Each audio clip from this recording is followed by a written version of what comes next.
हमारे जीवन में ज्ञान और भाग्य के देवता देवगुरु बृहस्पति हैं और आज इन्हीं देवगुरु बृहस्पति के गुरुत्वाकर्षण पर बात होने जा रही है कि इनका गुरुत्वाकर्षण आपके जीवन पर जो कि तीसरे घर पर पड़ा हुआ है ये कैसे सिद्ध होता है और कैसे ये आपके भाग्य को प्रभावित करता है, इसी बात पर यह आधारित ये वीडियो है। आप यदि आपका जन्म कुंभ लग्न में हुआ है, एक सेकंड के लिए भी वीडियो को स्किप मत कीजिएगा, प्रामाणिकता सटीक बैठेगी। और यदि आपका जन्म कुंभ राशि में हुआ है, उस स्थिति में भी आपको यदि नॉलेज नहीं है कि कौन सा लग्न है, उस स्थिति में भी आप इसे देख सकते हैं। क्रम बाय क्रम हम बात करेंगे, आप ध्यान दीजिएगा, बड़े एक ध्यान से सुनिएगा कि गुरुत्वाकर्षण का प्रभाव वास्तव में है क्या। आप जो इस वीडियो में अपना 1 मिनट 1 सेकंड भी जो समय लगा रहे हैं, मेरा वादा है आपसे कि आपके समय को मैं व्यर्थ जाने नहीं दूंगा, आपको उसका सारा प्रतिफल, आपको सारा पैसा वसूल आपके इस वीडियो में आपको प्राप्त होगा। क्रम बाय क्रम प्रारंभ करते हैं और समझने का प्रयास करते हैं कि वास्तव में क्या है यह गुरुत्वाकर्षण और कैसे इस टाइम पर सबसे ज्यादा आपको प्रतिफल मिलेगा। तो गुरु का गुरुत्वाकर्षण आपने देखा होगा, दो ठोस वस्तुएं जब आपस में एक दूसरे को अपनी ओर आकर्षित करते हैं तो उसे गुरुत्वाकर्षण का एक नियम माना गया है, न्यूटन का सिद्धांत है। और इसी सिद्धांत को और आगे बढ़ाते हुए जर्मनी के वैज्ञानिकों ने, जो नासा के द्वारा संचालित थे, इन्होंने, जिनका नाम था जेम्स ओडी और रेमी मेंडो, इन दोनों ने मिलकर के एक रिसर्च किया, एक अनुसंधान किया। और उन्होंने क्या किया कि ऊपर जाकर के, ये कई वर्षों तक अनुसंधान चला है और ये आपको नेट में उपलब्ध भी होगा, आप जाकर के वहां भी रिसर्च कर सकते हैं, सर्च कर सकते हैं, आपको पता चल जाएगा। तो वहां से इन्होंने गेंद छोड़ा पृथ्वी पर, तो पृथ्वी पर एक गेंद को पहुंचने में समय लगता है 14.3 सेकंड का।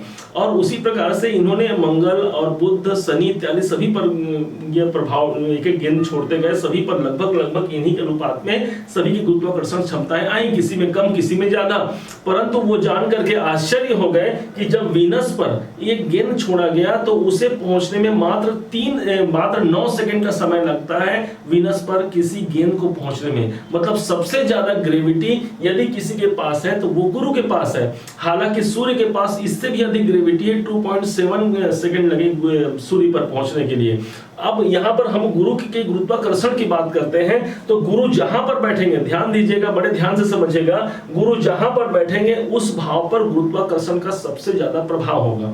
अब इसको समझने से पहले हम पहले ये समझ लेते हैं कि हमारे ज्योतिषी विज्ञान के अनुसार क्या बोलते हैं। हमने तो भौतिकी विज्ञान को समझ लिया, परंतु ज्योतिषी सिद्धांत क्या बोलते हैं कि कोई ग्रह, ध्यान दीजिएगा, कोई ग्रह जब 12 डिग्री से 18 डिग्री के मध्य होता है, तब उस समय पर उस ग्रह में फल देने की सामर्थ्यता 100% की होती है। उसे युवा अवस्था कंसीडर किया जाता है, आप अधिकतर जानते होंगे आप। अब कब ऐसा स्थिति आता है, जिस प्रकार से आपकी और हमारी आयु होती है ठीक उसी प्रकार से हमारे ग्रहों की आयु भी होती है।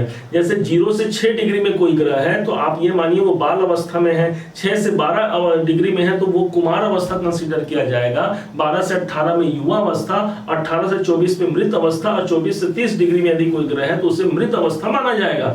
इस हिसाब से 12 से 18 डिग्री में सबसे ज्यादा युवा अवस्था 100% का रिजल्ट प्राप्त होगा। अब यहीं पर देवगुरु बृहस्पति 14 जून का वो डेट होगा, ध्यान दीजिएगा, 14 जून का वो डेट होगा जब दोपहर के ठीक 3 बजे देवगुरु बृहस्पति 12 डिग्री में प्रवेश कर जाएंगे। अब जैसे ही यहाँ पर प्रवेश करते हैं, कब तक, 12 से 18 डिग्री में हमने बताया कि युवा अवस्था में रहेंगे, तो 19 जुलाई 2023 11 बजे सुबह का वो समय होगा जब तक वो 18 डिग्री में यहाँ पर रहेंगे। तो इसका सीधा सीधा मतलब हो गया 14 जून से लेकर 19 जून तक, जुलाई तक का जो समय है, इस टाइम पर हमें 100% रिजल्ट मिलेंगे गुरु ग्रह के। गुरु को भूलना नहीं है, गुरु आपके, अब हम लोग चार्ट पे चलते हैं, गुरु आपके धन भाव के मालिक है। आपके जितने भी पैसे संबंधी जो कार्य है, धन है, बैंक बैलेंस है, आपके कुटुंब है, परिवार है, आपकी वाणी है, इतने अहम भाव के स्वामी है ये। और ये जब तीसरे घर पर जा रहे हैं, मतलब तीसरे भाव को यहाँ पर एक्टिवेशन में ले आए। अब गुरु के गुरुत्वाकर्षण को समझिएगा, जहां पर ये है, जिस भाव के मालिक है और जहां पर इनकी दृष्टि है, वहां वो गुरुत्वाकर्षण का प्रभाव होगा, वो खींचेंगे उस भाव को, ध्यान से समझिएगा। अब गुरु यहां पर है तो पहले तो इस भाव को समझ लेते हैं। तीसरा भाव का है, तीसरा भाव हो गया आपके साहस का, आपके पराक्रम का, आपके हिम्मत का। तो हिम्मत के भाव पर गुरु की स्थिति आना मतलब एक ज्ञानवर्धक ही दृष्टि आना, भूलना नहीं है। इसी भाव पर तो राहु देव भी विराजमान है। और राहु और गुरु मिलकर के तो चांडाल नाम का एक योग भी बनाते हैं, गुरु चांडाल योग। तो इसका क्या आपके मन में ये प्रश्न आ रहा होगा, तो आपको क्लियर कर देना चाहेंगे कि गुरुदेव इस समय अपने पूरे डिग्री पर हैं, इसलिए राहु के दुष्प्रभाव से आप बच सकते हैं। और इस टाइम पर गुरु सर्वाधिक ऐसा ग्रह हो जाएगा जो राहु के दुष्प्रभाव को डाउन करने में समर्थ है। तो इस प्रकार से सिर्फ गुरु यहाँ पर आपके लिए मजबूती, पराक्रम, आपके साहस में मजबूती दिख जाएगा। कई प्रकार के अच्छे शुभ फल प्राप्त होंगे। भाई धन भाव के स्वामी तीसरे घर पर आएंगे, मतलब आपका सबसे बड़ा जो साहस, आपके अंदर जो कॉन्फिडेंस होगा, कैसे मैं अपने धन को ग्रो कर सकूं, इस पर आप सबसे ज्यादा ध्यान फोकस करेंगे। आप देख लीजिए, यही वो स्थान होगा, कैसे मैं अपने बैंक बैलेंस को ज्यादा बढ़ा सकूं, ये आपका फोकस होने वाला है। साथ में ये भी समझिए, यही वो भाव है जो आपके कौटुंबिक जनों का है। कुटुंब में कैसे मैं सुखद माहौल क्रिएट कर पाऊं, कैसे अपने परिवार जनों के जो उनकी जो सोच है मेरे प्रति, उनको मैं अच्छा बना पाऊं, कैसे मैं किसी भी प्रकार की विवाद की स्थिति बनी हुई है परिवार में, अपने कुटुंब में, उसको कैसे दूर कर पाऊं। सिर्फ और सिर्फ फोकस आपका थर्ड हाउस में आकर के यही देंगे। और ये भूलना नहीं है, ये पराक्रम के भाव के स्वामी, पराक्रम भाव पर हो रहे हैं, इसलिए आपके साहस तो अतुलनीय होगी। और उसी साहस में आपको वृद्धि हो जाएगी ज्ञान की, क्योंकि गुरु जहां होते हैं वहां ज्ञान होता है। और माना जाता है यदि हमारे साहस में ज्ञान आ जाए कि हमें क्या करना है क्या नहीं करना है, तो आप सफल होने से नहीं रुक सकते, आपको सफलता से कोई भी नहीं रोक सकता। अब बात करते हैं गुरु की दृष्टि की, ध्यान से समझिएगा। गुरु की 3 दृष्टियां होती हैं, एक 5वीं, एक 7वीं और एक 9वीं दृष्टि। तो 5वीं दृष्टि कहां पड़ रही है? 1 2 3 4 5। तो 5वीं दृष्टि पड़ गई है आपके सप्तम भाव पर। हमने एक वीडियो पहले भी बनाया था, आपने देखा होगा, गुरु का गंगा जल सभी समस्याओं का हल। तो इसमें उसी बात पर हम चर्चा करेंगे कि गुरु अपने तीसरे भाव से ग्रेविटी कहां ला दिए, आपके सप्तम भाव पर आ गया ग्रेविटी का प्रभाव। अब ये यहां से जुड़ेंगे या ये यहां से जुड़ेंगे, बस यही होगा ना। तो इस प्रकार से 7वां भाव आपके दाम्पत्य जीवन का है। यदि आपके वैवाहिक जीवन में किसी प्रकार से असंतुष्टि है या आपके दाम्पत्य जीवन में कोई तनाव तकरार की स्थिति बनी हुई है, गुरुदेव की दृष्टि इस भाव को पवित्र करेगा। गुरु का गंगा जल इस भाव पर पड़ता है। मान्यता है ज्योतिष शास्त्र की कि गुरुदेव जहां बैठते हैं और जहां देखते हैं उस भाव को पवित्र कर देते हैं, गंगा जल के समान पावन कर देते हैं। इसलिए आपका सप्तम भाव पावन हो गया। आपके जीवन साथी या आपके जीवन संगिनी, इनके साथ मिलकर के आप साहस में ज्यादा वृद्धि प्राप्त कर पाएंगे। आपका बिजनेस का भाव भी यही है, इसलिए बिजनेस में भी यहाँ पर अच्छी खासी ग्रोथ देखने की संभावना। और साथ में 10वें भाव से 10वां भाव होने के कारण आपको भूलना नहीं है, यही आपके कैरियर का भाव है। कैरियर के अंतर्गत वो सब चीज आ जाएंगे जो आप कर्म करते हैं, चाहे आप बिजनेस करते हैं, कोई नौकरी करते हैं या फिर प्रोफेशन के कार्य में, या कुछ भी आप कार्य करते हैं, वो सब आपके 10वें भाव में आते हैं, आपके करियर। अब इसका संबंध जब 7वें घर से हो जाए तो बिजनेस में ग्रोथ कैसे देखने को नहीं मिलेगा, आपके करियर में ग्रोथ कैसे देखने को नहीं मिलेगा।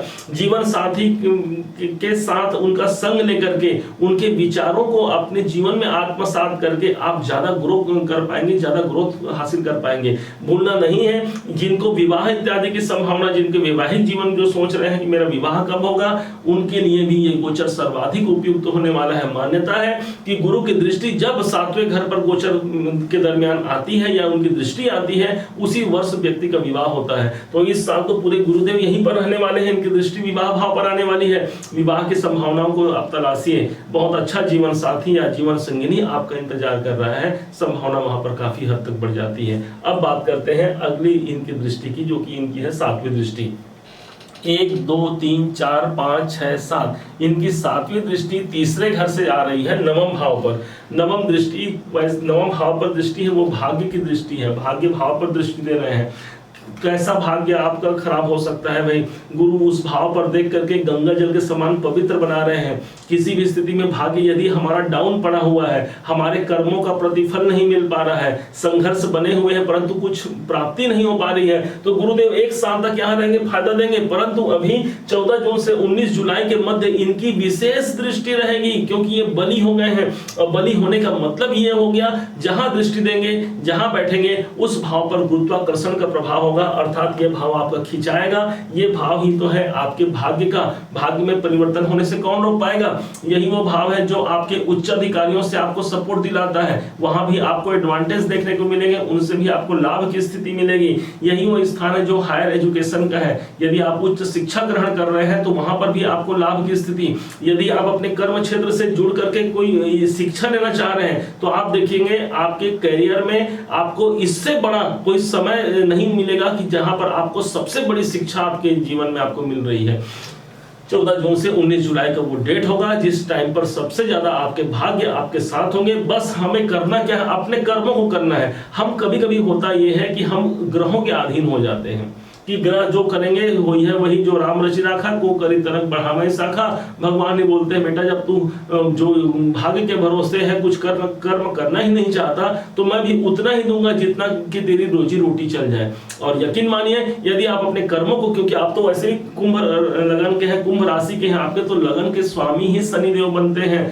शनिदेव जैसा न्यायाधीश कोई और नहीं, और वैसे भी लगन में आपके शनिदेव भी चल रहे हैं, तो भाग्य की स्थिति यहाँ पर अनुकूल होने वाली है। पिता से भी पराक्रम की वृद्धि, पराक्रम भाव से देख रहे हैं तो पिता के द्वारा आपके पराक्रम में वृद्धि होगी। पिता के से आप संबंध अच्छा बना के रखें, क्योंकि साक्षात पिता को सूर्य और गुरु के तुल्य ही माना गया है, इसलिए भी यहाँ पर आपके उन्नति की स्थिति। अब समझते हैं इनकी नौवीं दृष्टि को। नौवीं दृष्टि इसलिए इंपॉर्टेंट हो जाता है क्योंकि काल पुरुष की कुंडली आप देखते हैं, ध्यान से समझिएगा।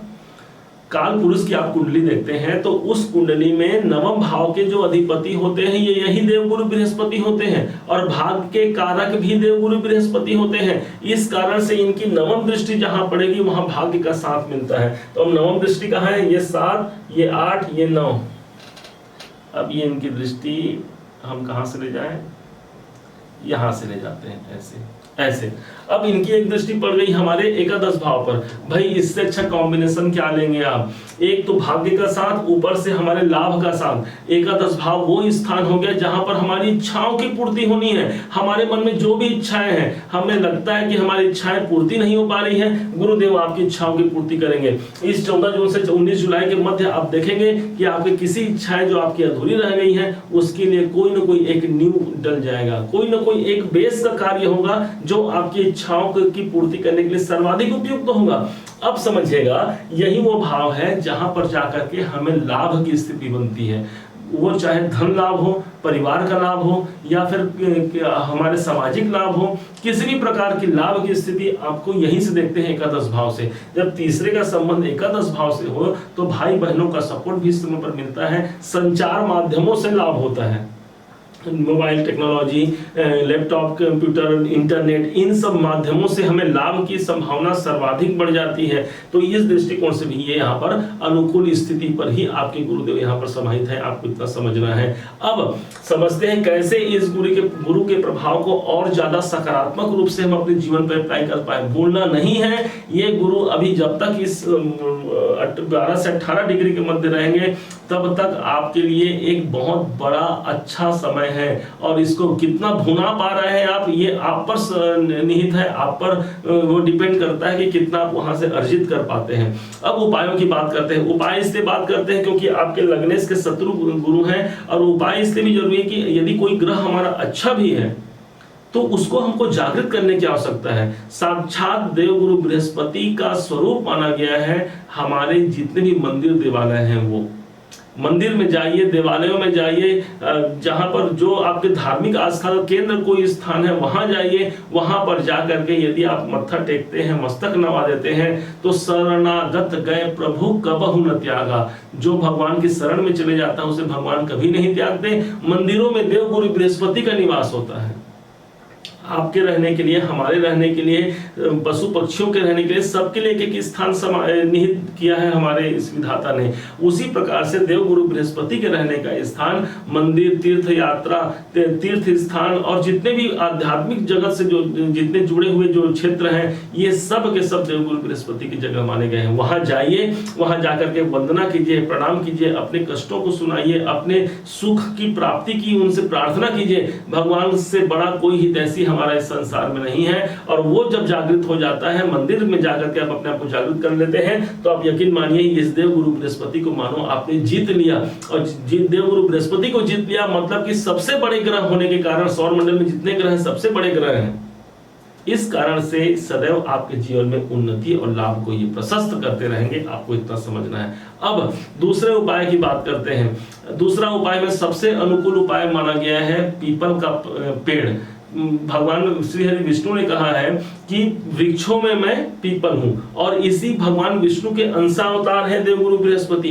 इसलिए जब आप पीपल के वृक्ष को आप स्पर्श करते हैं, दर्शन करते हैं, उन दोनों ही कंडीशन में ही आपका वहां पर बहुत हित होने वाला है। आप ये समझिए, यदि घर में पीपल का वृक्ष है तो उसकी पूजा कीजिए, जल डालिए, उस पर पानी दीजिए, अगरबत्ती धूप दीप नैवेद्य उसमें लगाइए। अगर आपके घर में नहीं है तो बाहर जाकर के सिर्फ स्पर्श करके आप प्रणाम ही कर लीजिए। यकीन मानिए आपके देवगुरु वहां पर एक्टिवेशन में आ जाएंगे, और आपके जो पराक्रम में लाभ, आपके भाग्य में लाभ, और आपके जीवन में अनेक प्रकार की इच्छाओं की पूर्ति को जो देने वाले हैं, इन सब बातों को वो पुष्टि कर देंगे आपके जीवन में लाभान्वित करने के लिए।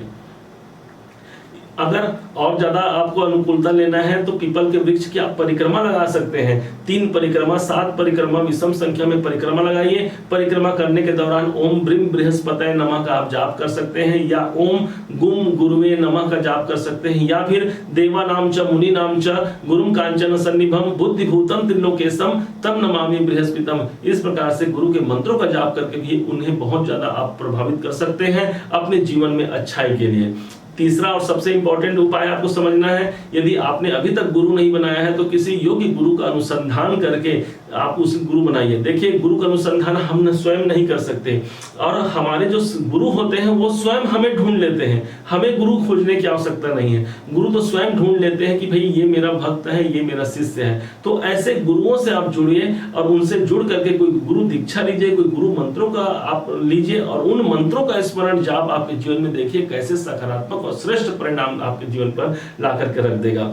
उम्मीद है कि आपने 14 जून से 19 जुलाई तक इस कार्यकाल को, जो गुरु के गुरुत्वाकर्षण को आपने भली भांति समझा है। यदि आपने भली भांति समझा है, जाना है, मेरा प्रयास यदि आपको सार्थक लगा है, तो अपना एक लाइक और कमेंट करना मत भूलिएगा। आपके एक लाइक और कमेंट ही तो है जो हमें बहुत आत्मबल देते हैं कि हाँ भाई हमने अच्छा काम किया है, हमारे मन हमें प्रसन्नता मिलती है कि आपने मुझे सराहा है। अपना लाइक और कमेंट कीजिएगा, और हाँ, यदि अभी तक आपने चैनल को सब्सक्राइब नहीं किया है, सब्सक्राइब भी जरूर कीजिएगा, शेयर कीजिए, और पुनः एक बार फिर आप सभी का दिवस मंगलमय हो। इन्हीं शुभकामनाओं के साथ जय गुरुदेव।